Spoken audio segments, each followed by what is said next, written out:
Alright guys, quick little video here about a news update, I guess. So, Ludia's Twitter account tweeted out from December 20th to January 7th, two components of this super hybrid are going to be frequenting your neighborhood more often than usual. Can you guess which creatures? So, what it seems like is, unless you guys haven't guessed, this is Grypolyth. That's a unique super Croc hybrid. So it hybrids from, these two are Lythornax and Purrolyth Gen 2. So they hybrid into a rare Purrolyth, and that Purrolyth plus Grypolyth, which is the epic Croc, hybrids into a unique Grypolyth. And, you know, if you find that kind of weird, it's like, oh, why does a rare and epic hybridize into a unique? Because, well, Grypolyth, like Tenontorex, is one of those dinos, or Tyrannosaurus, I guess, and Megalodon are one of those dinos that hybrid by, like, they skip stages, basically. So, like Megalodon, like Dracocera, this one is a rare plus epic unique. And looking at this dino, it's not horrible. So for December 20th, January the 7th, that's what, 10 days, that's what, 17 days? Just this guy's components are just going to be spawning everywhere. So that's good, I guess, because the problem with Grypolyth's components are, they were all constrained to parks before, and it's really hard to get park spawns, as you guys probably know. And if you guys haven't watched my video yesterday, I did a hunt in a park. I dropped a common scent, 20 minutes, got only one diligent to it. There's like 13 common spawns you could get in a park, and that really dilutes the pool a lot. So it's really good that we're getting this dino. So make sure you do make some time to drop some common sense, you know, when you're commuting or, you know, walking around hunting. Common sense at the moment are quite worth it. And in the game it says, let me pull up my phone. It says, predicting more Lythornax and Purrolyth Gen 2 activity over the next 2 weeks. So it seems like they're only increasing the Lythornax and Purrolyth Gen 2 spawn rates at the moment, but I'm pretty sure they will also increase Grypolyth afterwards. So you could get that as well, and that would obviously help you create Grypolyth. And also, one curious note that I've noticed. So it says from December 20th to January the 7th. Right now, at the time I'm recording this, is still December 20th Pacific time, and when I upload it, it's probably going to be the 21st. So it's going from 20th to the 7th, so that's what, 17 days, 18 days? And a curious thing I found is also the tournament ends in 17 days and 9 hours.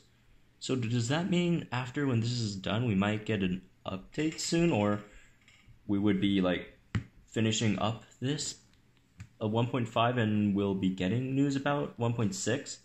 So that's something to keep in mind. But anyways, that aside, we should, you know, it's great to go out and get some Purrolyth ingredients to hybridize for Grypolyth. And the reason why is, let's go over Grypolyth, this dino. So let's first go over Purrolyth. Purrolyth is obviously the rare hybrid from Purrolyth Gen 2 and Lythornax, and it's quite bad, I'd say. It's not that great of a dino. Looking at its stats, 3000 health is abysmal. 105 speed is very bad. Defense, 10% armor is almost negligible. Damage is okay-ish, 1140 damage. That's not horrible for a counter attacker, because it does have a full counter, so the damage is okay. But speed bad, HP bad, defense doesn't help it at all. So let's look at its moveset. Defense, Shining Strike, Ferocious Strike, Lockdown Strike, Long Protection. The moveset's not horrible. A lot of people think it's bad. I don't think so. Because if you have Ferocious Strike, then you have, the 1.5 on your base damage and also 1.5 on your counter attack. So that's a lot of damage you're outputting. So yeah, that's over 3,000 damage in one turn. Although the counter is only an armor piercing counter, but that still does a lot of damage.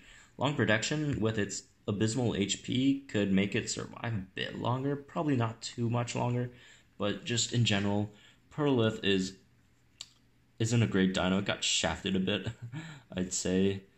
Like, looking at all the rare hybrids in this game, like, the rare hybrids usually are quite strong. Like, if we look at, no, not Erlich Gen 2, like, Inisuchus is really balanced stats, 1.3k damage, just a lot of damage, 117 speed is quite respectable, and almost 4k HP. That's a really good rare hybrid. Its moves are really good. Ferocious Strike into Greater Stunning Impact. That's a really strong combo. And then Diplotator. It has its uses 127 speed. That's a really important speed for a lot of speed tiers. It outspeeds all of the 126 dinos, which are very important. As low HP, but it is sort of a raptor type dino, so it does have its niche there. And we look at some of the more stronger ones. Sucutator, monstrous HP, lethal wound, guaranteed to kill the dino in 3 turns, instant distraction, that just makes you survive long enough to take out that dino with lethal wound, okay speed, and a 20% crit chance.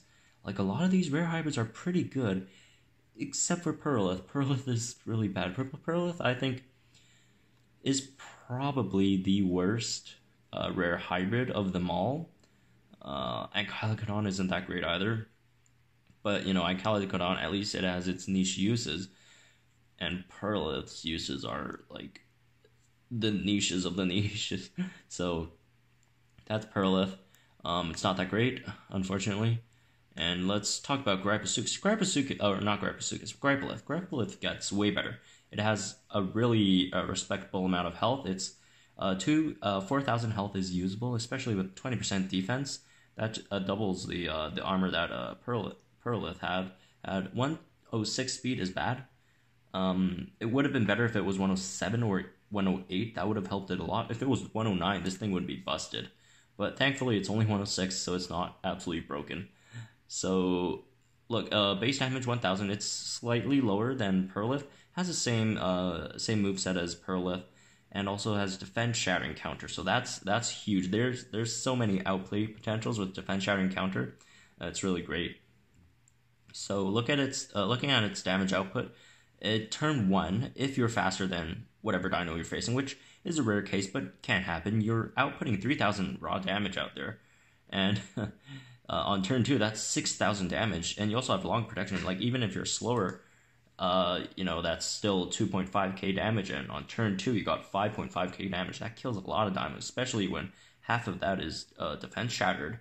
So that's a lot of damage. Lockdown Strike isn't that great of a move generally, but it has very situational uses, and in those situational stages, it is very, very strong. And that I'm talking about the third dino. When you're fighting your opponent's third dino, if you go Lockdown Strike, they can't swap out. That's pretty much GG if you have the advantage at the moment. That really, Lockdown Strike, it locks down your match. So that's really strong. And also against Draco Gen 2, which is a very, very strong dino at the moment. If you Lockdown Strike, it can't swap out. That means that heavily diminishes Draco Gen 2's usage. And also other dinos, if you're about to take out a Dilorachirus or something, you could lock that down, lock that thing in. So it does have its uses. I think its strongest usage is versus your opponent's third dino. That is very, very strong. So there's that, and long protection, obviously that helps it survive a lot more. And Defense Shattering Strike, I mean, it's a strike. But at least it's not a normal strike, so it still helps. Look, so basically these two dinos, Purrolyth, really meh. The HP really screws it over. 105 speed is bad as well, and defense, it just gets destroyed by everything. And arm, it's not doing anything, this dino. And Grypolyth. Grypolyth, on the other hand, has a lot of really strong usages. It defeats a lot of strong dinos, like it screws over Stegosaurus, Utarenex. These are some of the best dinos in the game. It does really well against even, say the Rexes like Allosaurus. Those dinos it does great against. Obviously the fast dinos that it could totally just take out. It's a really, really strong dino. I really think it's underrated. People have been crapping on it because of its seemingly lackluster moveset, but if you look at the whole package and all the situations it can be used in, yes, it's more of a situational dino than like a Utarenex or Trichosaurus or Indoraptor. Those are more general uses. That's why it's not a tyrant; it's still Apex, but it does two things really well. It can both defend and output a monstrous amounts of damage. I personally think Grypolyth is a bit better than Diorajasaur, but Dioraja, they kind of do this like really, really similar things. Dioraja and Grypolyth. Dioraja does have more turn 1 damage, but Grypolyth, it has more situational uses, which I think do a bit better than Dioraja, and it doesn't have to rely on swapping in, which Dioraja has to rely on, and that really hurts Dioraja because a lot of the dinos, if in Dioraja's tier, do massive amounts of turn 2 damage, which really hurt Dioraja a lot if it's coming in and trying to do something, I don't know, prolong your opponent's defeat time. I don't know. That's Dioraja really struggles in this meta, but Grypolyth doesn't have that problem. It doesn't need to swap in. Sure, with its low speed, it's probably going to take a hit, but unlike Dioraja, it's not going to take 2 hits in a row and just die before it does anything. But yeah, that's just a quick analysis of Grypolyth and Purrolyth. I think if you guys have the time, you should try your best and get as much Purrolyth and Grypolyth ingredients as you can. These are really, really good ingredients. Grypolyth is really, I wouldn't say it's good, it's very valuable at least, just because of how park spawns work.